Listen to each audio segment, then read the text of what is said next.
So welcome everybody. Thanks for tuning in for this Turtle Month webinar. My name is Jordan Gray, and with me is Pelf-Nyok Chen from the Turtle Conservation Society of Malaysia.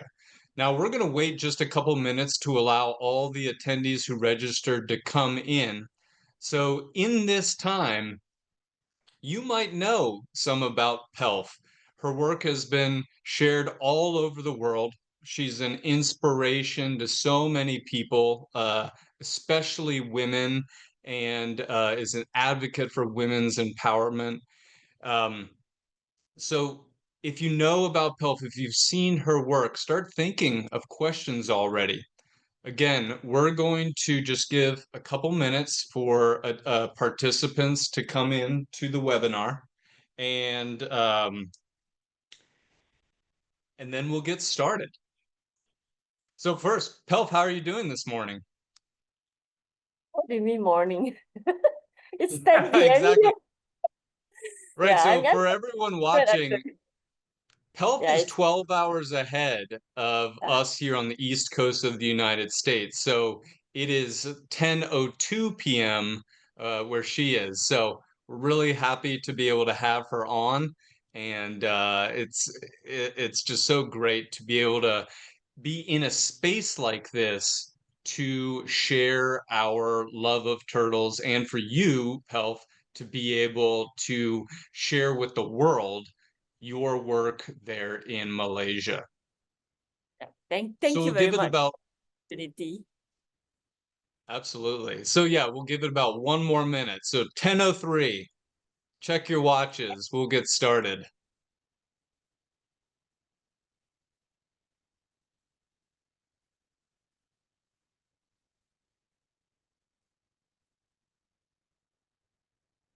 And yes, for everyone who's joining, feel free to put into the chat where you're coming from. Speaking of that, so this is a webinar and we will have a Q&A portion at the end. So during the webinar, if you have any questions, please put them into the Q&A feature. That way we'll be able to address the questions during that Q&A. If you put them in the chat feature, we unfortunately won't be able to see that, as the chat is probably going to be long and mighty of people talking about this work. You're also going to be able to see and interact with different links and messages that our Director of Development, Ratri Lertlaksamipan, puts into the chat. Also, I want to acknowledge our communications manager, Elena Duran, who is running the slideshow in the background. So hopefully we have a great program for you, and let's get started. So, starting over, my name is Jordan Gray. I'm the External Relations Manager with Turtle Survival Alliance. I just so happen to be in the Kemaman River today in Malaysia. I'm really lucky to be here. Um, and with me, I have Dr. Pelf-Nyok Chen from the Turtle Conservation Society of Malaysia. Pelf and I have been friends for several years. We love to talk about these turtles and her projects, but mostly I just love to see the work that she and her team are doing in Malaysia. It is inspiring, it's incredible, and it's all based in the state of Terengganu, which is on the east coast of Malaysia. So let's get started by talking about the turtle that we are focused on, and that is the Southern River Terrapin, also known as Batagur affinis. So the Southern River Terrapin is a rather large freshwater and estuarine turtle. So they can live in fully freshwater habitats. And they can also live in brackish water and occasionally go into full seawater if necessary. As you can see, there's different photos of the turtles. So, and Elena can go back and forth. So this is a species that displays what we call sexual dimorphism. The males are typically smaller than the females.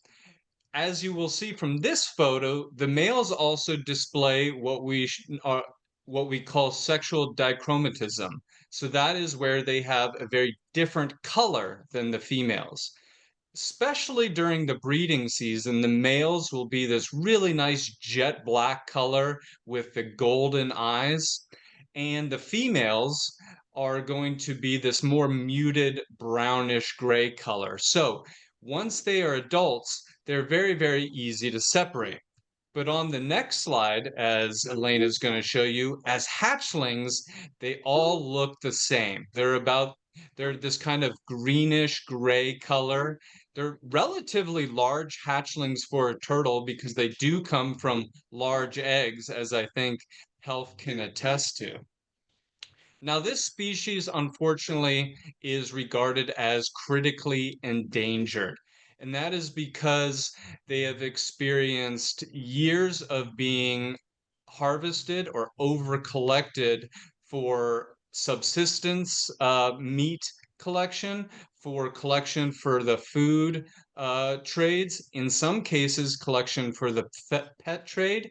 They also experience lots of habitat degradation, such as sand mining operations, fishing gear apparatus in their rivers, and we're actually going to talk more about that. And then also they are uh, they are losing sandbank habitat. These are naturally dynamic systems, but because of human activities, they are losing important habitats where they need to exist. So let's take a look at the range really quick. So we're going to look at Southeast Asia. So at one time, what you're seeing in green was the historical range of Batagur affinis, the Southern River Terrapin. They occurred in Cambodia, Indonesia, on the island of Sumatra, Malaysia, Singapore, Thailand, and Vietnam. Unfortunately, however, as I said, they're critically endangered. Now, if you are looking at that map and saying, wait, I can barely see their range, well, there's a reason for that. The range has experienced enormous contraction due to all those activities that I just talked about. Now we only know them from Cambodia and Malaysia. There's a possibility that they still live in southern Thailand, but none have been recorded in decades, and so we really don't know. Just a few years ago, Joko Gunturo did a countrywide exploration of Indonesia, specifically the island of Sumatra, to look for these animals. And sadly, they were not found anywhere in the country. And that's including talking to fishermen and women who are out on the waters all the time and sadly did not see these turtles. All right, so let's move on. Here is where the Turtle Conservation Society of Malaysia does their work. It is along the Kemaman River in Terengganu, Malaysia. And that's in that little green sliver there. You see that watershed in which the terrapin still lives. The Turtle Conservation Society of Malaysia is right in this village of Pasir Gajah.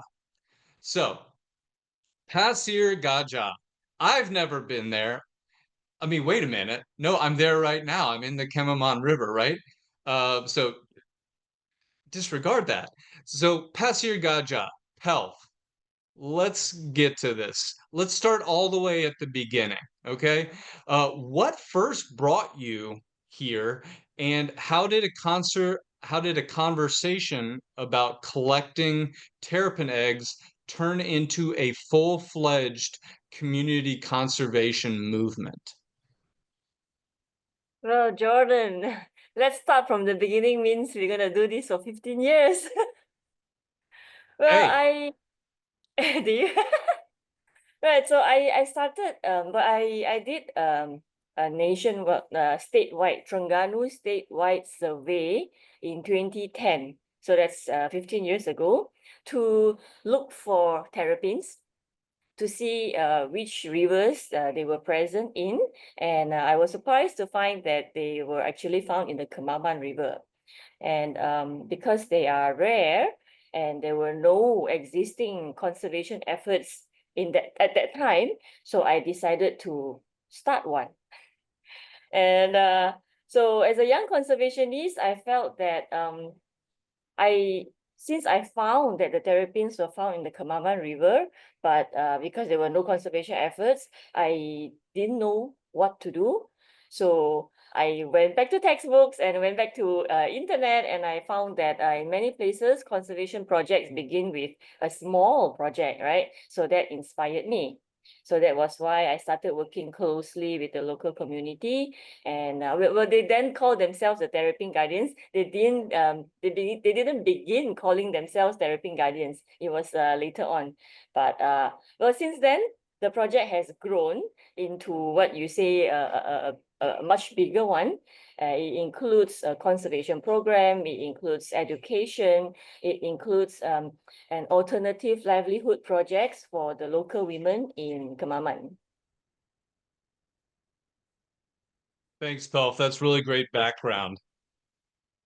So the next question I have is, as you already brought up, the Terrapin Guardians. I mean, it's such an inspiring part of this story. Has it been like watching this group evolve from former poachers to passionate protectors of a critically endangered species? For me, it has been quite a roller coaster ride, I must say. But mostly highs than lows. The lows comes once a year when I'm stressed about whether we're going to collect sufficient terrapin eggs for incubation. So that happens once a year. But when I first started, I didn't know anybody from the village because I came here to do a survey, remember? So I was speaking with local villagers, and yeah, I didn't know anybody.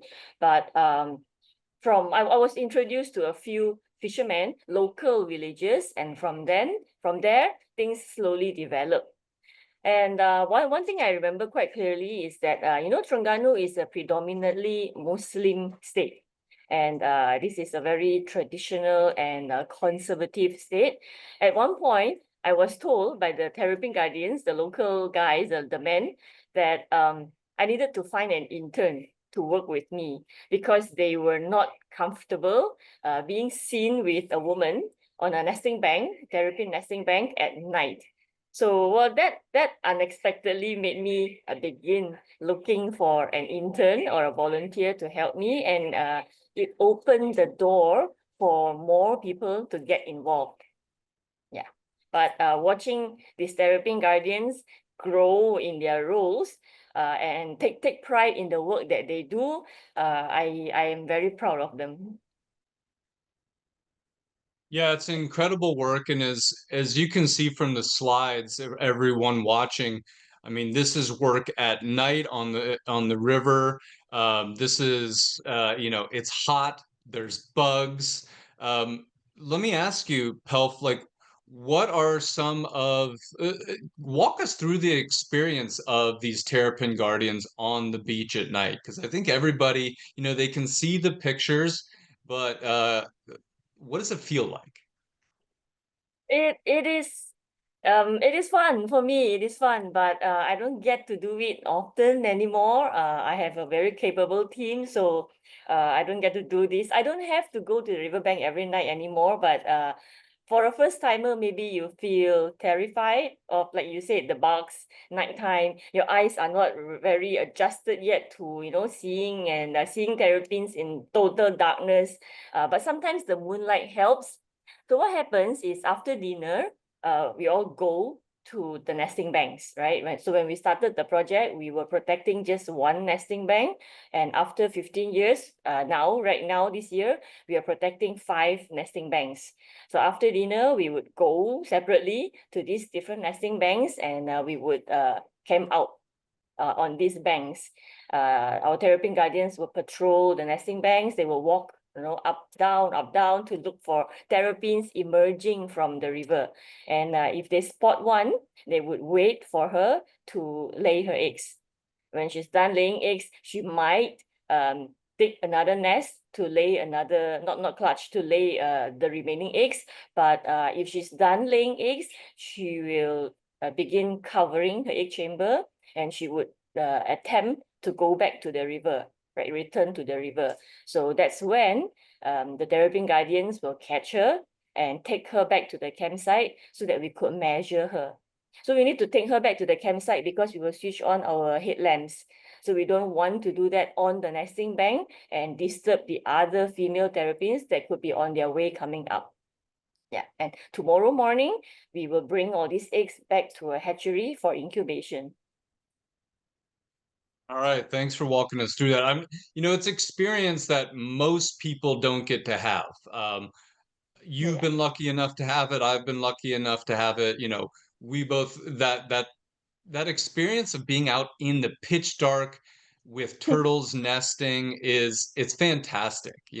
I think it's a great experience, so I'm glad you were able to share that with everyone, and I hope that people get a chance. Now we'll talk about it later because I know there's opportunities for people to come to Malaysia and visit you, and that's something I think we can chat about during the Q&A.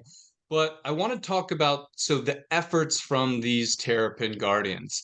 Last year, okay, 2024, you all hit a major milestone. You collected over 1,500 terrapin eggs from the sandbanks of the Kemamon River, producing a record 1,176 hatchling Southern River Terrapins. What I want to know is, so this has been going on for 15 years, right? We talked about your origin story. So what factors contributed to that milestone? And how do you see it influencing the species in the Kemamon River in the long term? Well, first of all, hitting that milestone was incredibly encouraging for the whole team. And well, I attribute that to a couple of reasons. And one of them is that we were able to expand our team of Terrapin Guardians. When we started the project in 2011-12, we had only 5 men. But in the past 15 years, the team had slowly grown, expanded, and now we have 14. So 14 men protecting 5 nesting banks. So I think that must have contributed to more eggs being collected for incubation. We also had, like, especially beginning last year, we also had a stronger enforcement from the Department of Wildlife and National Parks. Yeah, previously, during the nesting season, they would visit us, for example, 1 time or twice in the whole season.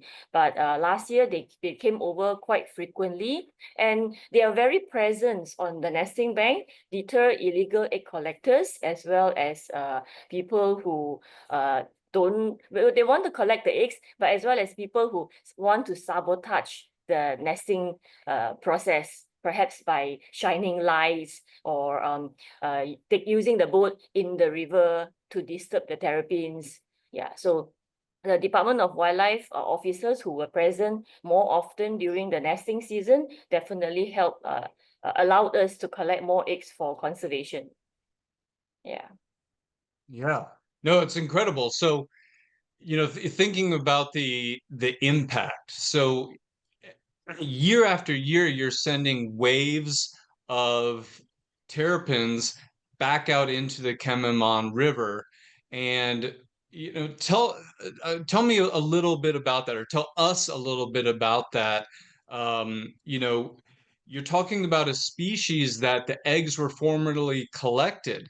So there is very little to no recruitment or new generations coming into the Kemimon River from these adults who can live for many, many decades. So, Right. what do you think the impact of this is from an ecological standpoint and for the terrapin population itself? Well, many people ask this question, not in that exact way, but if you want to know whether the terrapins we have been releasing in the past 15 years are returning, I don't have an answer yet. yet. Yeah. So we first released the Terrapins in 2012, right? So they are 14 years old this year.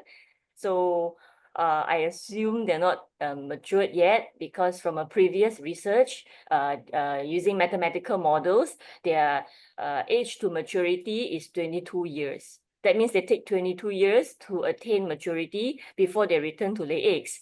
Yeah, so the Terrapins that we released in 2012, they are about 14, 15 years old this year. So you're going to invite me back for this webinar in a few more years, and then I should be able to share some news with you. Oh yeah, absolutely. But that brings up a great point for everyone watching. Slow and steady wins the race for turtle conservation projects. Sometimes you don't see the results for years, if not decades, and that's especially true for turtles in the genus Batagur, which take uh, 15 or more years, depending on the location and the species, for them to reach adulthood. So, like you're saying, those hatchlings that you released from that very first year are probably only subadults at this point, if not just starting to reach maturity. So, I think everybody watching is probably really excited to see what is going to come of this, and how it's going to impact the population. So, all right, we've talked about the Terrapin Guardians, we've talked about the turtles, and we just now talked about the impact and hopeful impacts to the population. But really, like, this is all a deeply human story. Um, what are some of the moments that have stood out to you on the riverbank at night, in the hatchery, at a release, that really moved you? So many, so many moments. Well, it's been 15 years. So what began as a species conservation project is now growing into something much bigger. So it's all feels. I'm feeling all the feels, right? I'm feeling a different kinds of feelings. But uh on the riverbank, like you mentioned just now, on the riverbank, right at the beginning of the project, I spent quite many nights with the Terrapin Guardians in the camp waiting for terrapins to lay eggs. So we shared quite a few moments together. And in these moments, I guess we have built trust and friendship that go beyond working with me. So I guess we're like friends now, and friendships develop in those quiet moments when we're waiting for terrapins to emerge to lay eggs. At the hatchery, I have seen kids and adults when they held terrapins in their hands for the first time for photos.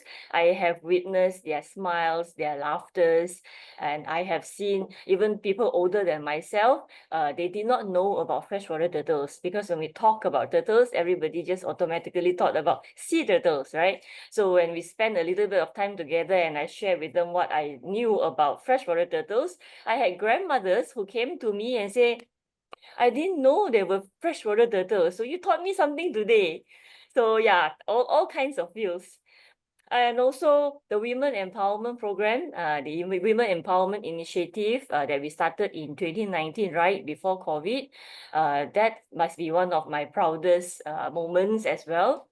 Being able to work with a group of talented women to be financially sustainable, so that they can help and supplement their husband's income to help their families, and then by extension, the local economy.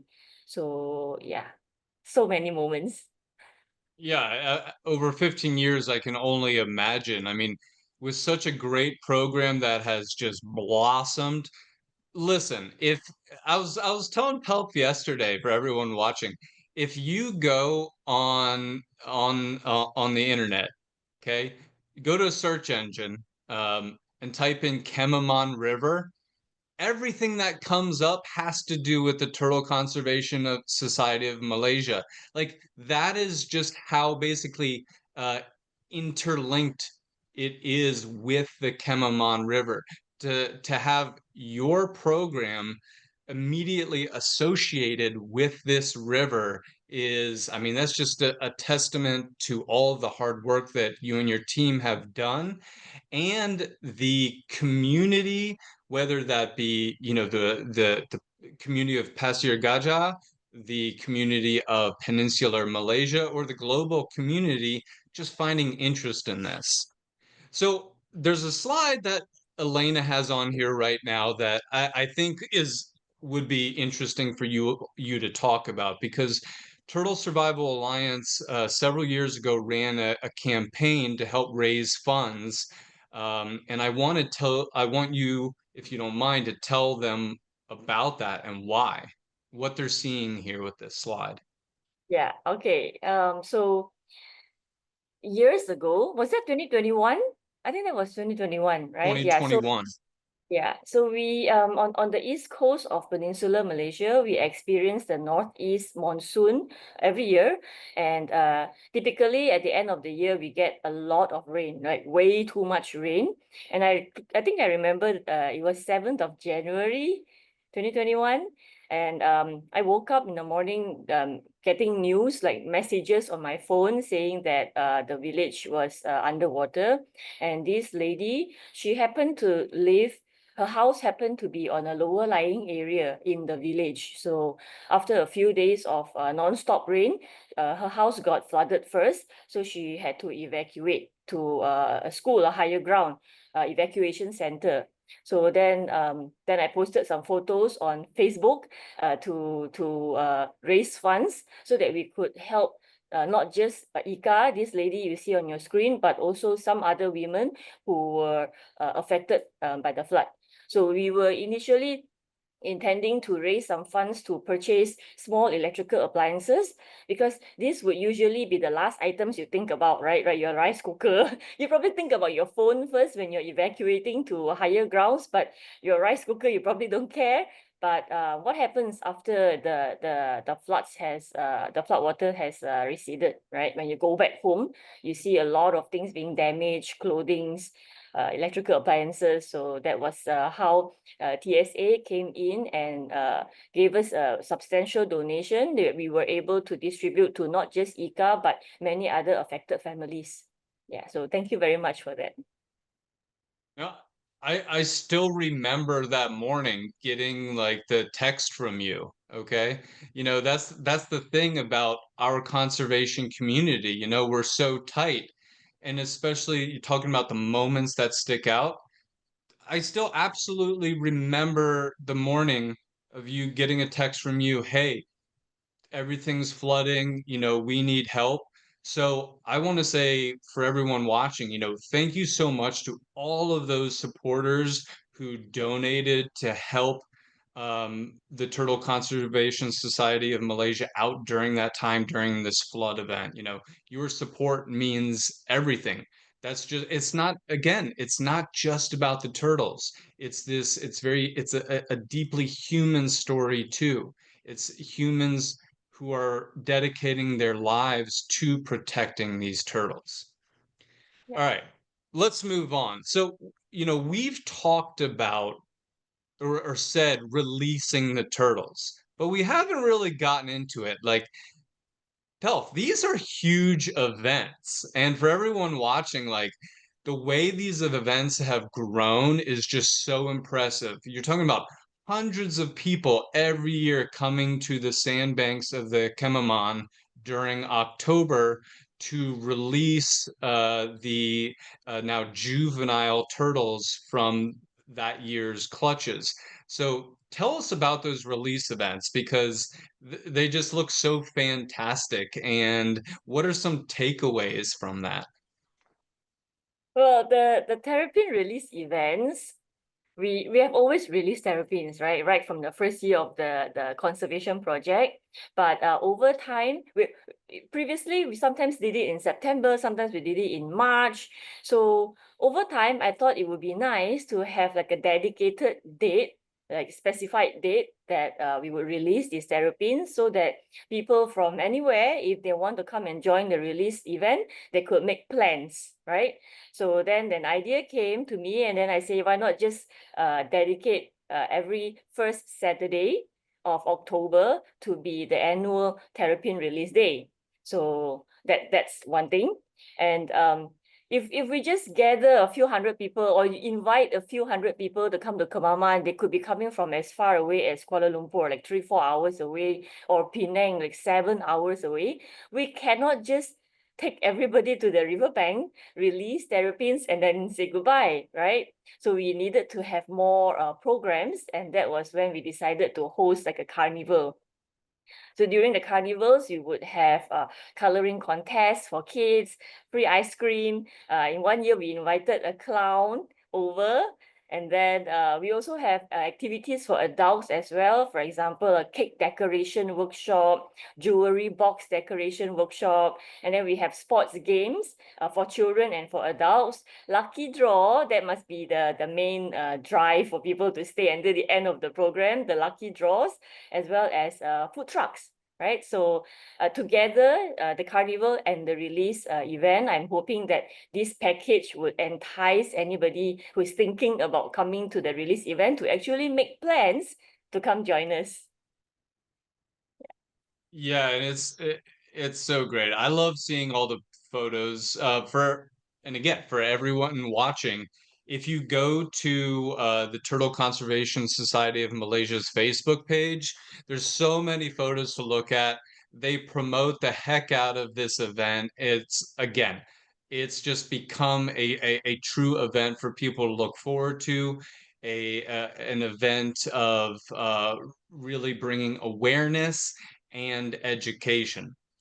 So, on to education. Like, education is a big theme with the Turtle Conservation Society of Malaysia.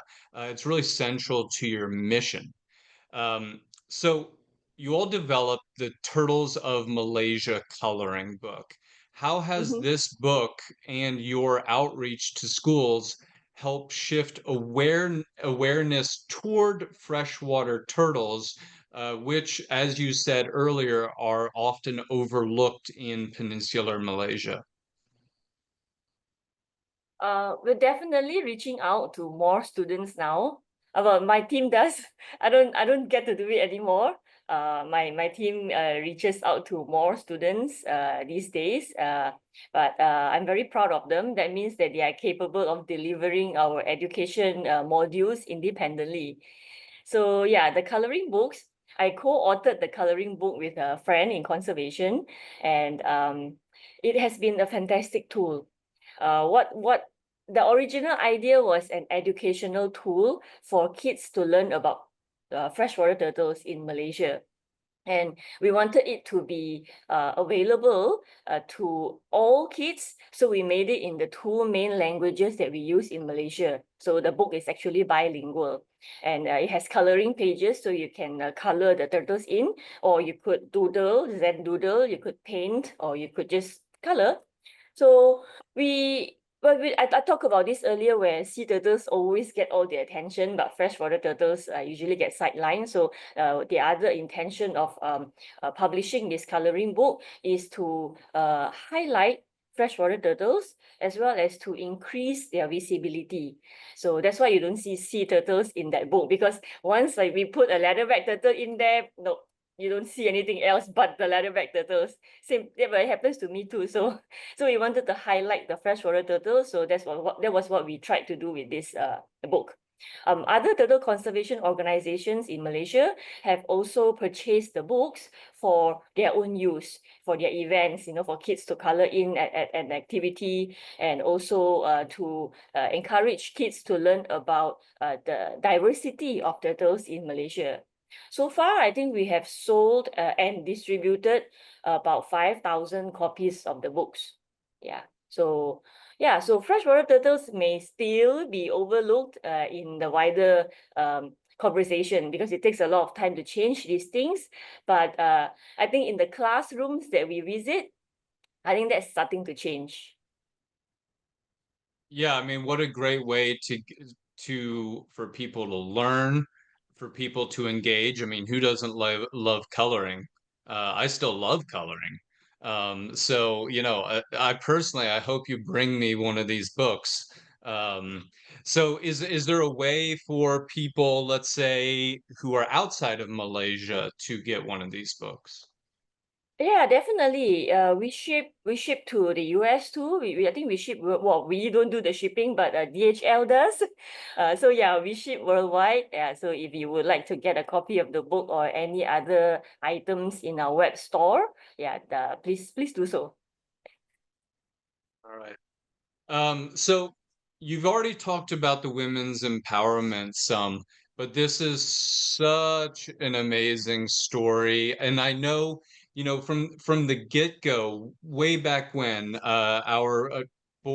excuse me, our chair of the board of directors of Turtle Survival Alliance, Pat Koval, really loved your program and the women empowerment movement occurring within the program. So,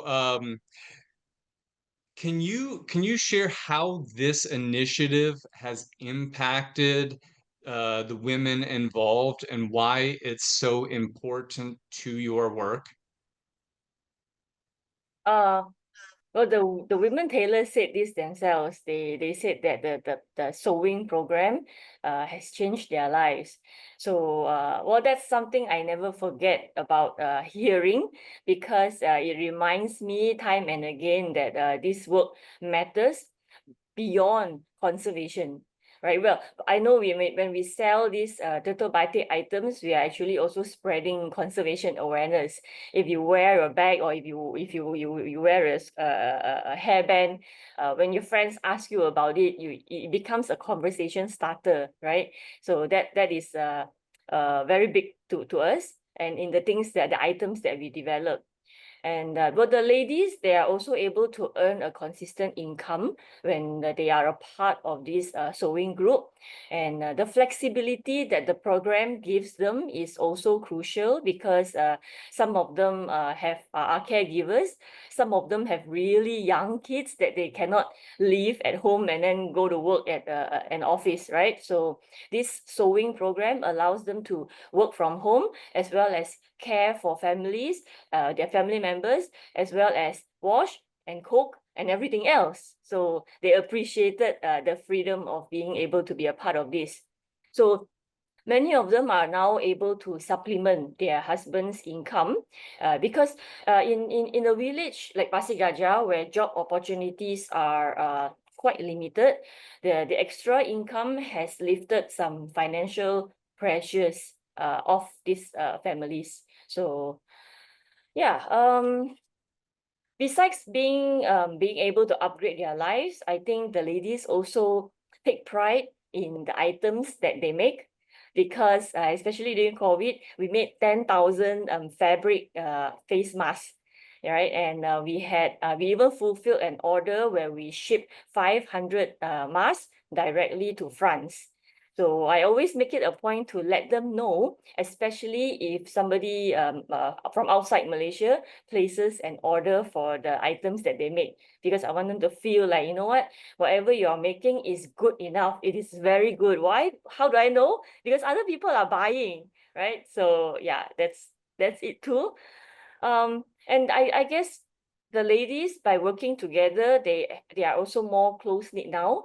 From, for example, previously, you stay in your own home, I stay in my own home. We don't go out for tea, right? So, but by working together in a team, developing a new item, especially, has sort of brought them together, closer together too.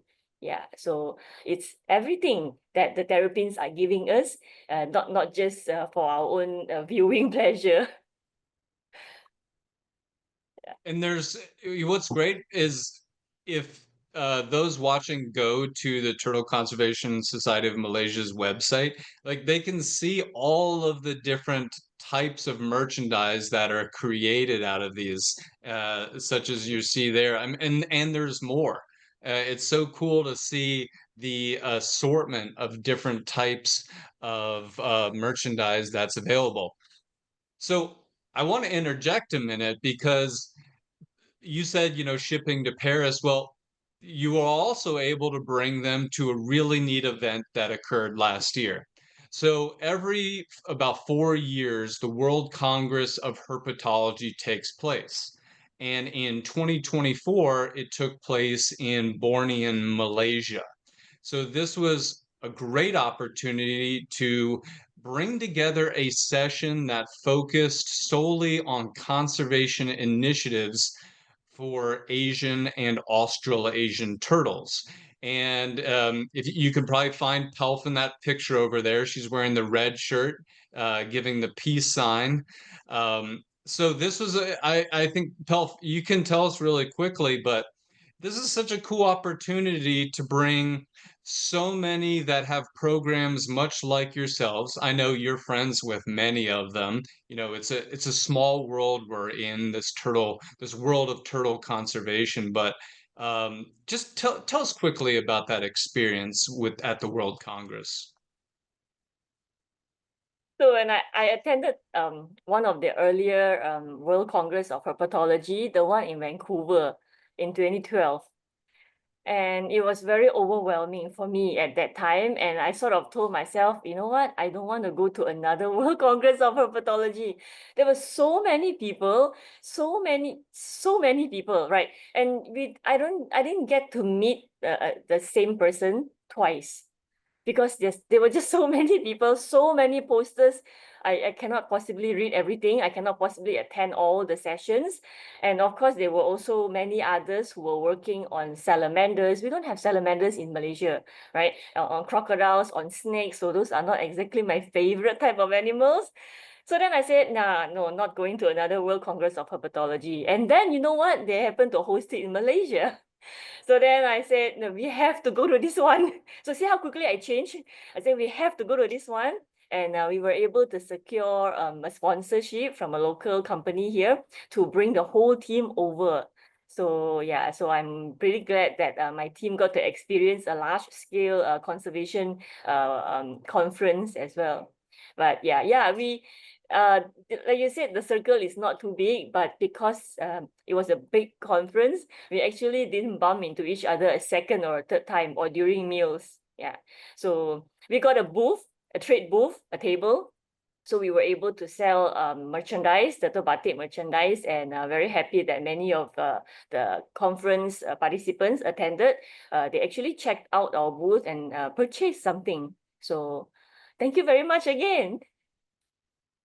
Oh, absolutely. No, it was great to have you be able to speak and thanks so much to that supporter that was able to allow you to bring your whole team. I mean, what a cool experience.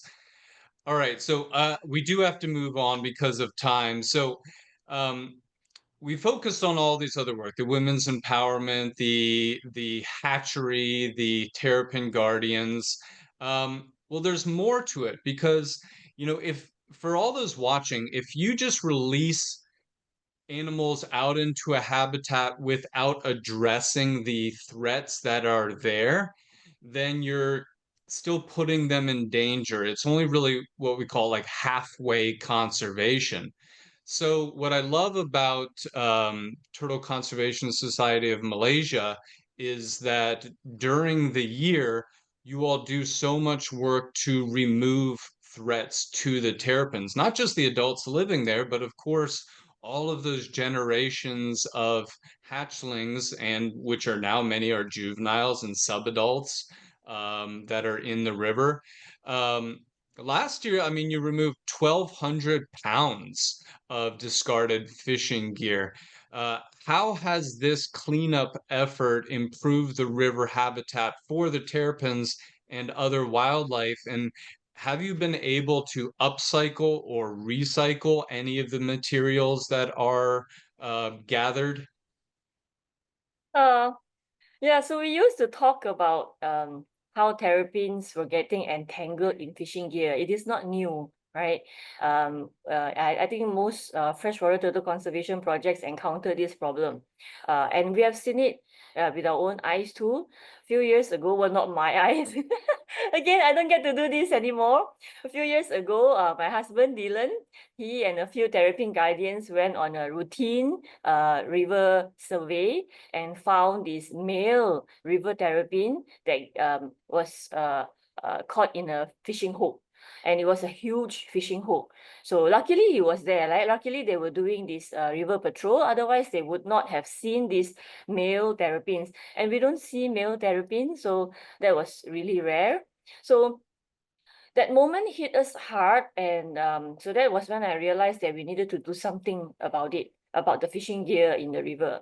So we started removing abandoned fishing gear from the river, and it's actually quite challenging because this gear have been left in the river for so long. Some of them were so embedded, like embedded. Some of them were so deeply buried in the sediment that there was no way to pull them out except cutting the nets. Yeah, and of course I talked about the monsoon earlier. Also sometime this year, I think earlier this year, when they went out on a river survey, they found nets high up on the tree because that was the level of the river during the monsoon. But how do you even get to that tree in the first place? So I guess we just have to wait for another monsoon to arrive. Yeah. As for the materials, I think many are too degraded because they have been buried for so long. But I think Mokhtar, one of our Terrapin Guardians, were able to salvage some of these nets to mend his fishing gear. Yeah. Yeah, and this is, I mean, not just Malaysia, not just the Kemamon River. I mean, this is a problem all over the world. It's a threat for so many different species of freshwater turtle and marine turtle. Here in the United States, this is the silent killer of alligator snapping turtles, for instance. There was another turtle that don't that is not a Southern River Terrapin that has a funny face. That, by the way, is a Pelochelys. It's a type of Asian softshell turtle. So just to put that out there for everyone. But so that's why that type of work is so important. I mean, you really gotta be able to address the threats to be able to have your program succeed. Um, all right, I want to go all the way back to the beginning, Pelf. So, way back when we talked about you first arriving in Pasir Gajah. All right. You mentioned that being an outsider by race, religion, and gender made you initially unsure of how you'd be received within the village and the community. Um, so looking back, what moments stand out to you as signs that you had truly become a part of that community and the greater community there in Terengganu and Malaysia? Yeah, I started this project with no connections in the village, and I guess now they call me by name, so there must be there must be something good. There must be a sign, right? Also, when I first went to this village, uh, what we had was awkward introductions, right? I don't think anybody living in the village would have expected to meet somebody from another place, right? To come and want to study the terrapins in their village. So, but these days I get invitations to meals, open house, when their children get married. So then I get invitations to attend wedding luncheons. So I guess that's another sign. And remember those men who initially were a little uncomfortable with being seen with me on the riverbank, just by ourselves. Yeah, so they are still very much a part of this team, just except for one uncle who is retired. The others, we still see each other, and they're still a part of the Terrapin Guardians. So that's another sign. And what began as a cultural barrier has turned into collaboration as well as mutual respect. Yeah, so that's what I feel. I have also, okay, this is interesting. I have also witnessed generational involvement. One of our earlier Terrapin Guardians, his son is now also one of the Terrapin Guardians. So then we have a father and son tag team in as part of the Terrapin Guardians team. So that is well, I think it's a sign of trust in the project, trust in the conservation effort that we conduct, and also continuity. So it's not just the sustainability of the river terrapins that we're talking about, but also sustainability of the people doing conservation. Yeah. So all these signs. Yeah. And I know Pelf won't say it. She's too humble. If you're looking on screen right now, uh, Pelf and the project, they have won many awards. They're recognized in Malaysia. They're recognized globally. You can see here Pelf receiving the Commonwealth Point of Light, also the Star Golden Heart Award. It again, so Pelf, just so you know, I mean, nobody needs to tell you. All right, the program's amazing. And you're so deserving of all of these awards, and your team, again, focusing on the team effort, because it truly does take a team effort. Everybody being so dedicated is really, yeah, it's an award-winning program, and it's a program that's making a difference. So finally, Thank you. for everyone watching today, like, what's one thing you hope they'll take away from this story? How can they support the ongoing protection of the Southern River Terrapin? And what are the most pressing needs for this project, say, such as in terms of funding? Take home message. Um, well, I guess conservation is not just about saving a species. It is also about building relationships. It is also about building trust. It is also about being in a long-term commitment. Um, that one person can make a difference, well, especially if you work with the community, right? And that protecting something as overlooked as the river terrapins, uh, it can be deeply meaningful for me, at least, life-changing for me, of course, and joyful, right? That's why I wake up every day wanting to go to work, right? So I hope people realize that conservation is not just science, although I have a team of scientists, the whole team, yeah, we all have science backgrounds. It is also hard work. Hard, yeah, it's not hard work, but hard work, right?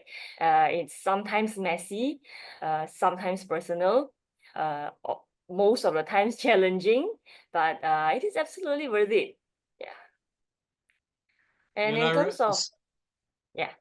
I was gonna say no, so if you don't mind, so I remember you got a similar question at the 2023 annual symposium of tortoises and freshwater turtles, excuse me, conservation biology of tortoises and freshwater turtles in Charleston, South Carolina.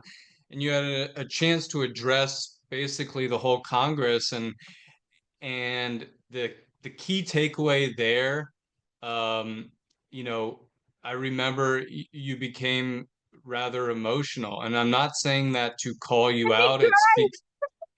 It, you did, yes. The question made you cry because you're thinking about all these years and all of this hard work, and the main thing that you said is just perseverance. So for everyone watching, I mean, conservation is an uphill battle, and you have highs and you have lows as you go basically on that mountain slope towards the peak that is working to conserve a species. And as Pelf so you know heartfelt with such heartfelt emotion put it in 2023, it's the way to become successful is through perseverance.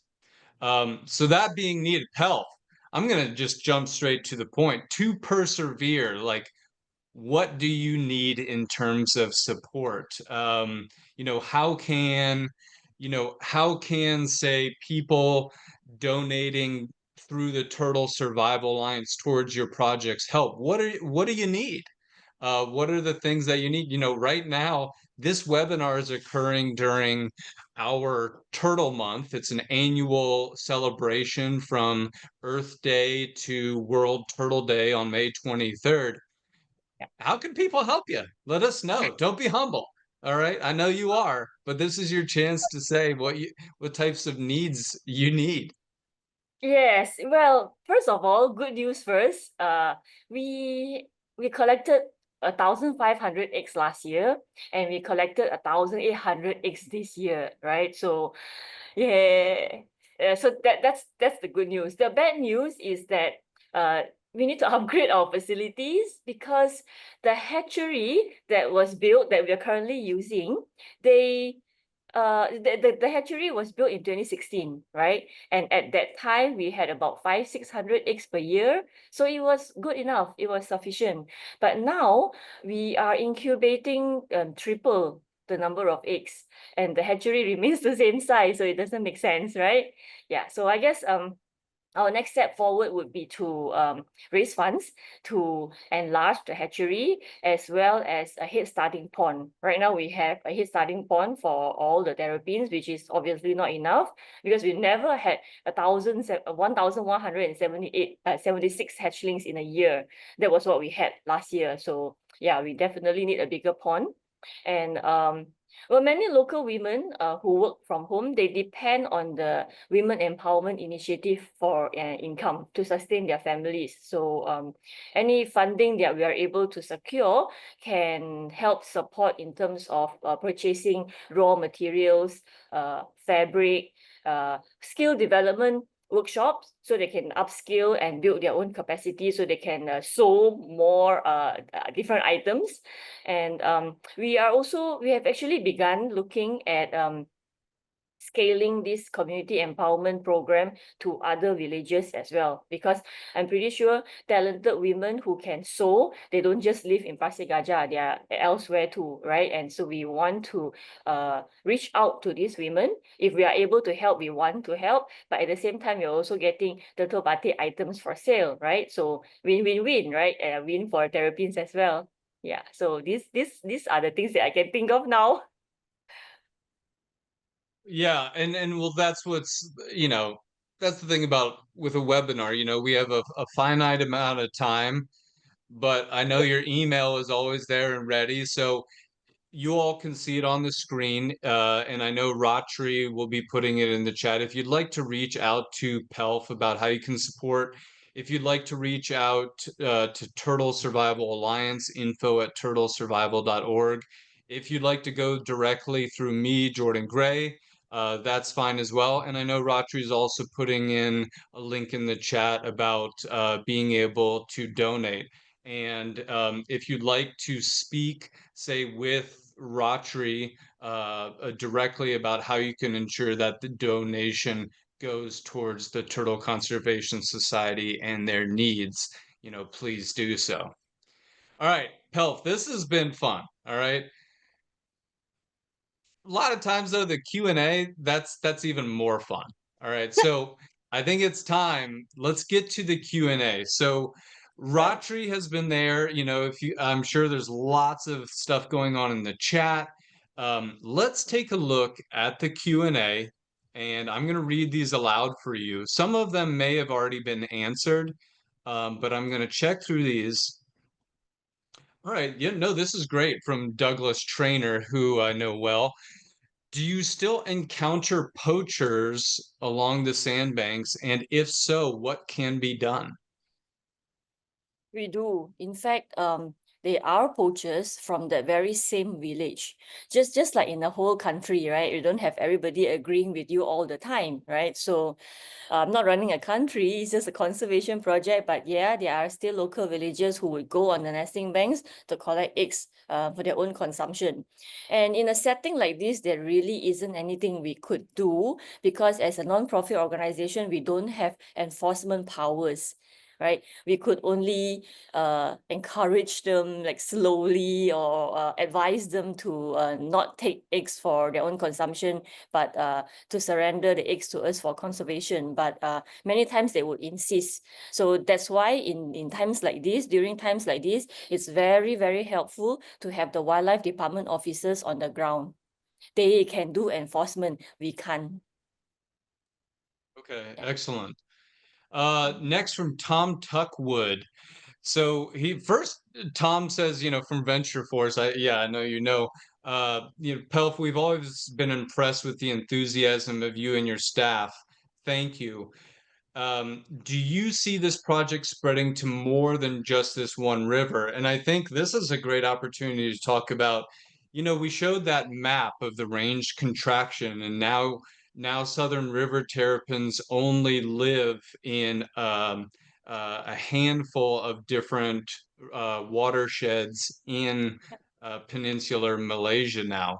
What can you tell us about that? And there's a new finding which I know you'd be happy to talk about here. Yeah, it's funny you asked this question because just earlier this year, we were alerted by a fisherman in the Kuantan River. Kuantan is about an hour south from where we live.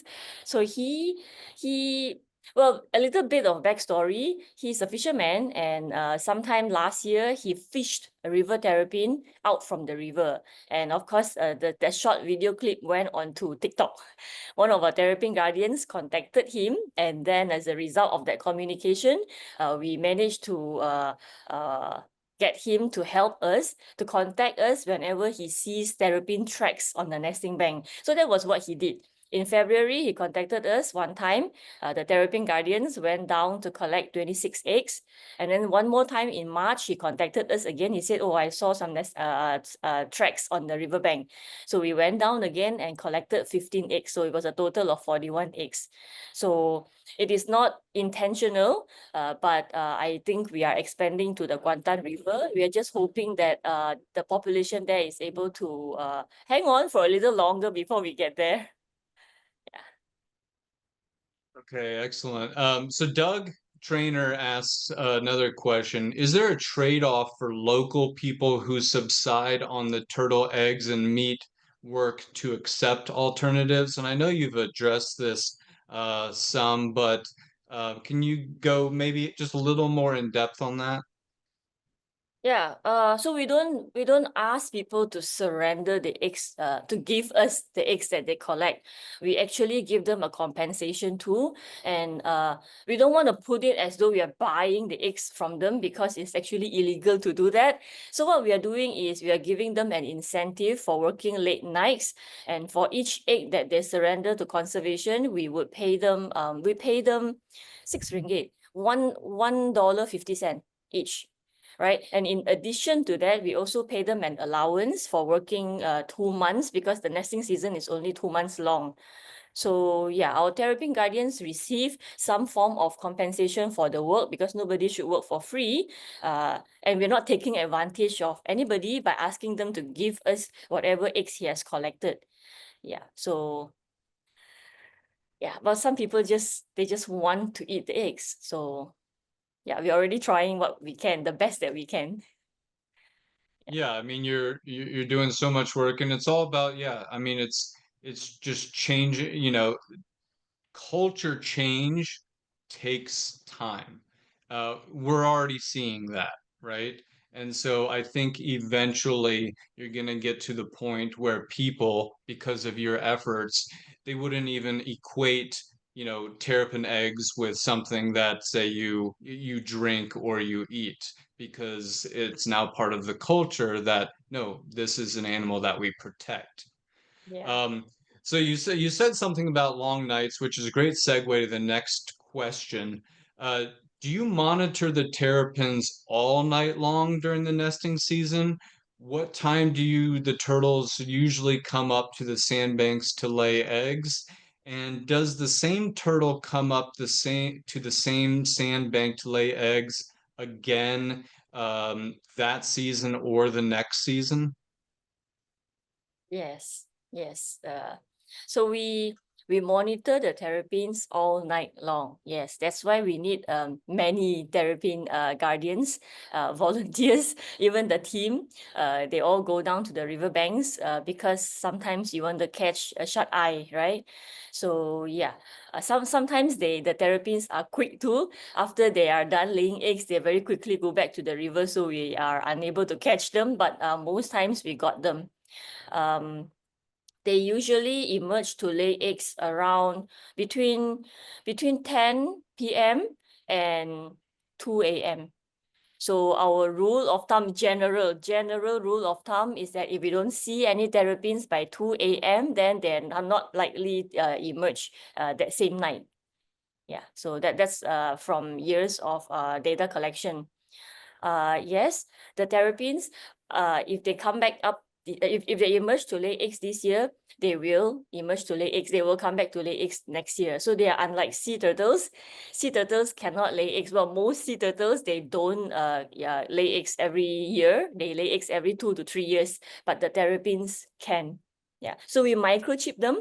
So when after she's done laying eggs, one of the terrapin guardians will carry her on their shoulder, and they will bring her back into the campsite where we measure her length, her width, we weigh her as well, and then we scan her. If she has a microchip, then we record the microchip number. If she doesn't have a microchip, then we'll assign a new microchip. So the microchip is not a tracking device. It's just for identification, so that we are able to tell who this terrapin is and her nesting history. Yeah. Okay, excellent. There's a number of questions. We're also limited on time, so I'm going to run through some of these. This is a good one because this not only applies to Malaysia, it applies to so many different countries. From Karen Fernweger, I would guess that Sumatran coffee, my favorite, is grown in the highlands of Malaysia. But does coffee growing in any way affect the turtle's river habitat through fertilizer pollution, other runoff, or siltation from upland habitat destruction? Maybe not coffee in this case, but if you can see behind Jordan, if you can see behind Jordan, yeah, erosion. And you can see the palm trees, right?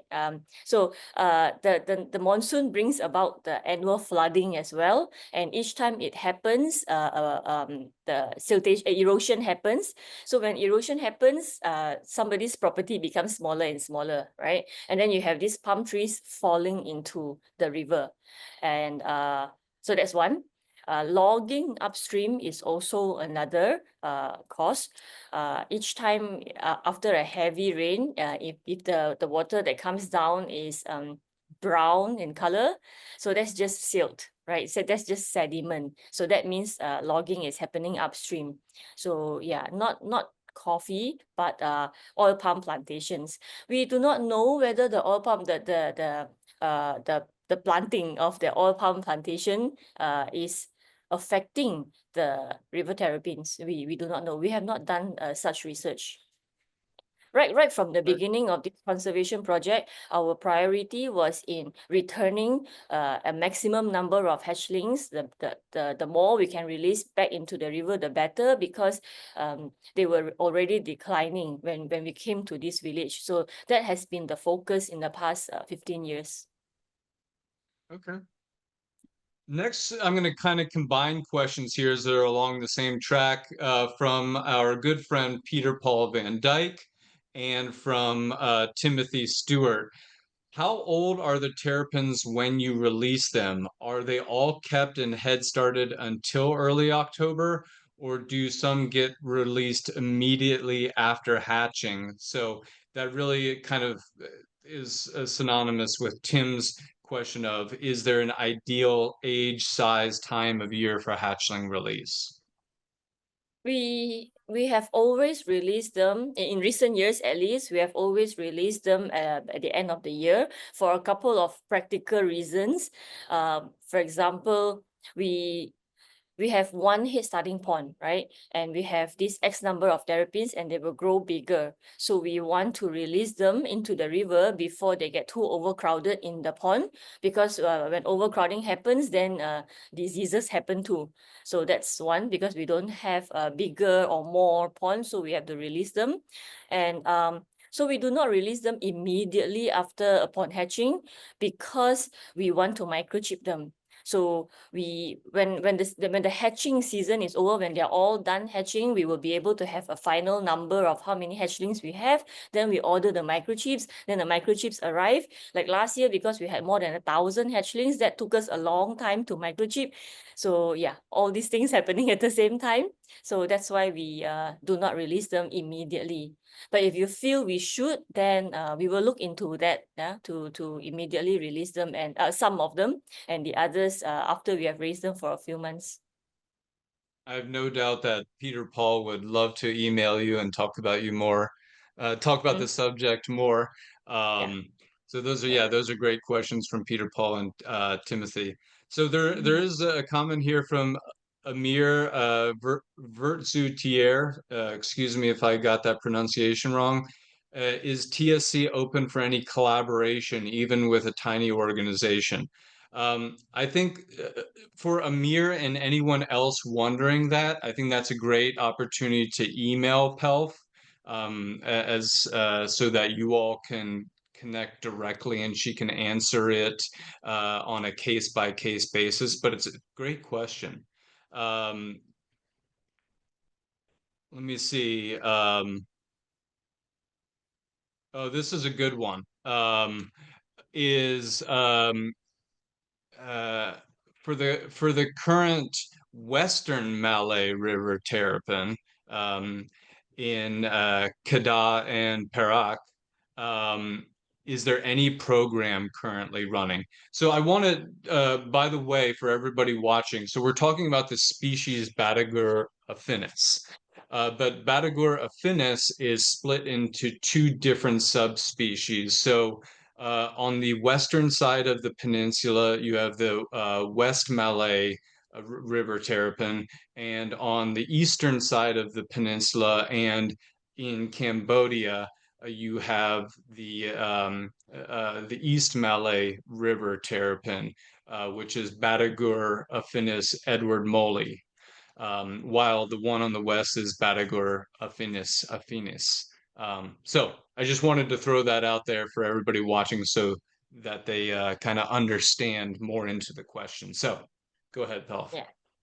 Yes, yes, the Batagur affinis in on the west coast of Peninsular Malaysia, the Department of Wildlife and National Parks, they are running a conservation program. That's why we have these government-run facilities, one in Kedah and one in Perak.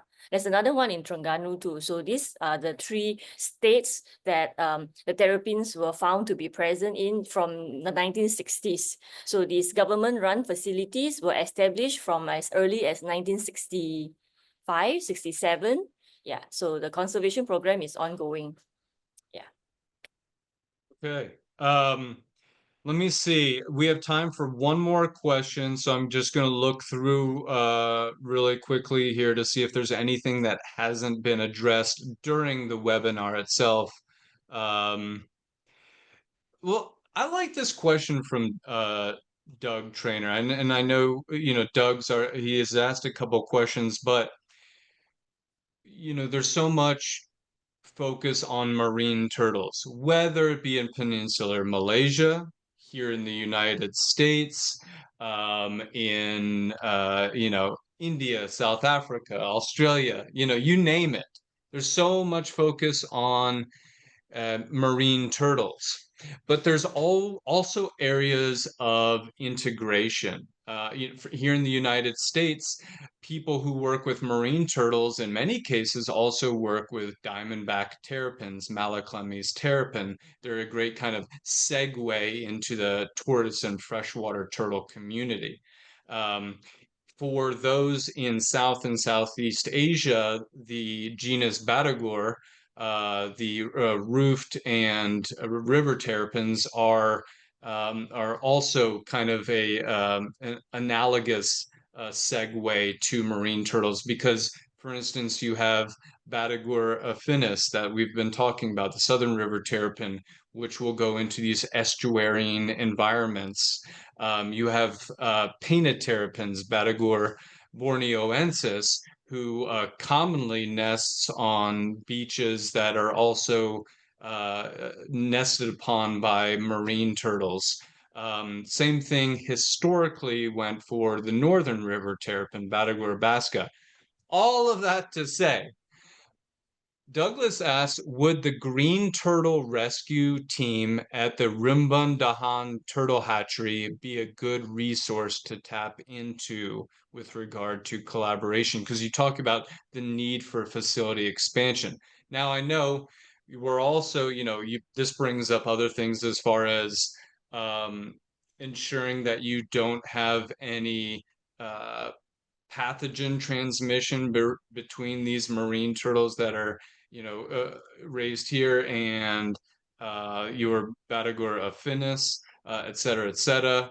But what's your answer for Doug? Well, I don't really know what Douglas meant by saying the hatchery, the Rimbundahan Turtle Hatchery is a good resource to tap into, but a little bit of updates. Rimbundahan Turtle Hatchery is no more. It's no longer around. It is rebranded as Kasih Turtle Conservation. So Kasih Turtle Conservation, they do work on green turtles. Well, they collect green turtle eggs for incubation, and then they release green turtle hatchlings back into the South China Sea. We work with river terrapins. So, but you know how painted terrapins also nest on marine beaches? So that's how we are collaborating. Each time staff and rangers from Kasih Turtle Conservation, when they find painted terrapin eggs, they would send the eggs to us for incubation because they only want sea turtle eggs. So that's one way we are working together. The other way we're working together is through tourism activities.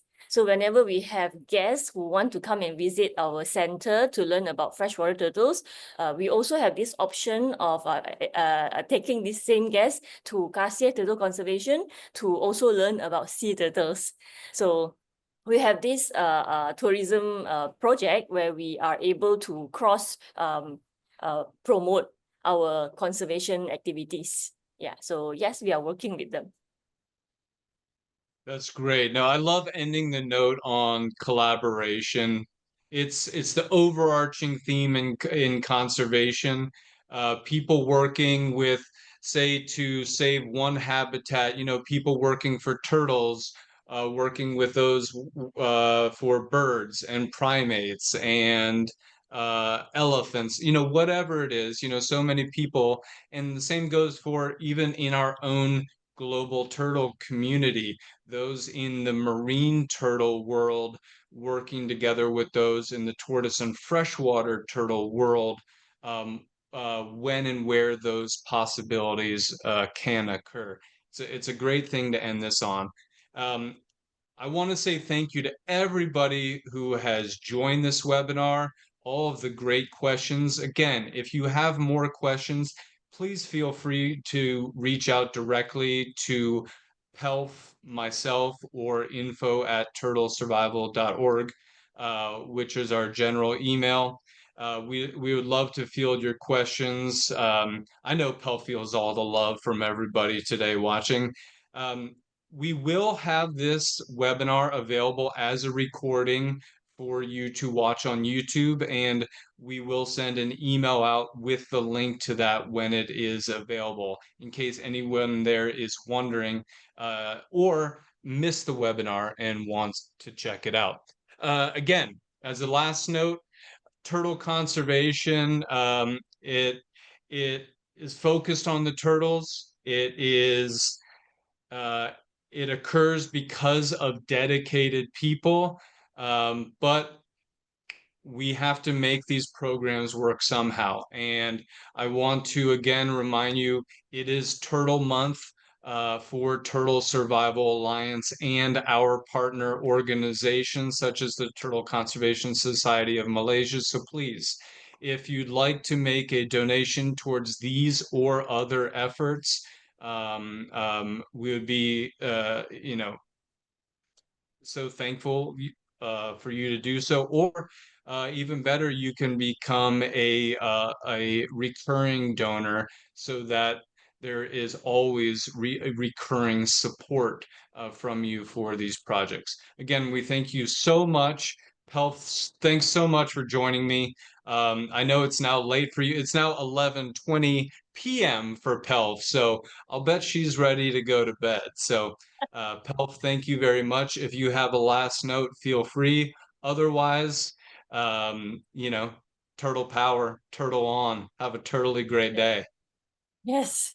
Thank you, Jordan. Thank you, everybody. All right. Take care. Bye.